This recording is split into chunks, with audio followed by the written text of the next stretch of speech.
Hey, how's it going guys? Phil here, and today I'm pretty excited to be reviewing the latest high-end cutlery from Sternsteiger, the Achilles Chef's knife. As you can see, this knife is all about design and presentation, with premium looking packaging and a pretty unique body shape design out of Solingen, Germany, often called the City of Blades, for the quality of swords, knives, and razors that come out of the region. But does the knife cut as great as it looks? Let's find out.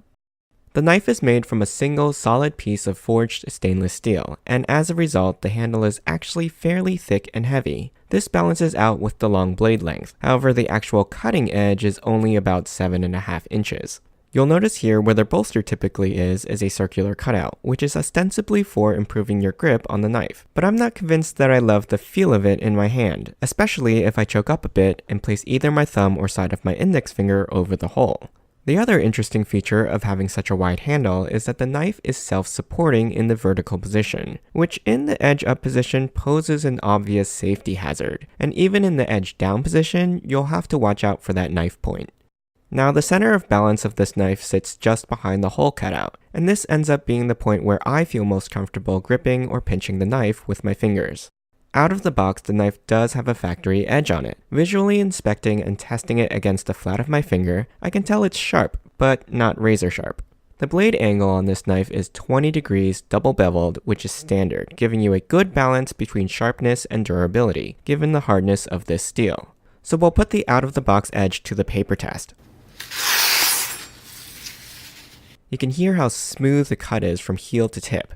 The cuts don't require a lot of force to execute, but I can feel the tiniest bit of drag towards the middle of the blade, which can be easily honed out by a whetstone or even a conventional knife sharpener. Onto the harder stuff. Here's a baking potato, and I'll do about 1/4 inch slices for some hand-cut fries. Slicing action seems to be pretty smooth, though for the thickest cuts, the blade sticks a little about 2/3 of the way through the vegetable.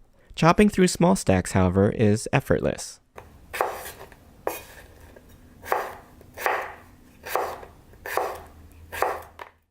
Now we'll mince this onion, first cutting in half with a push chop, then slicing through and across.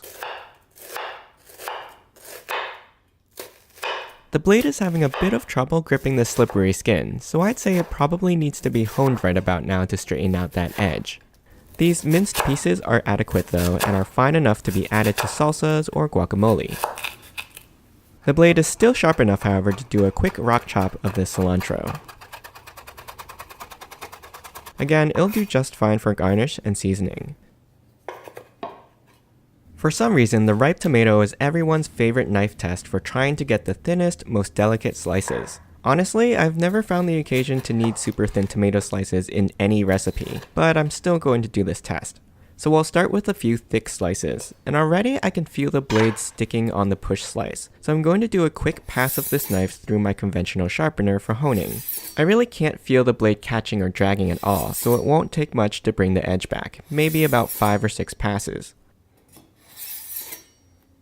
Now we should be able to get those thin slices.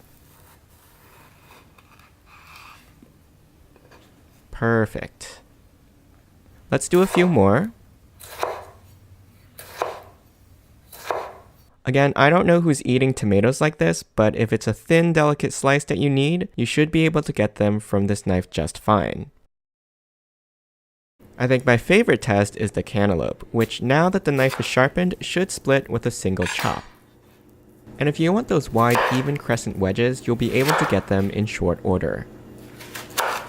For me, I prefer filleting them off the rind and slicing into forkable chunks.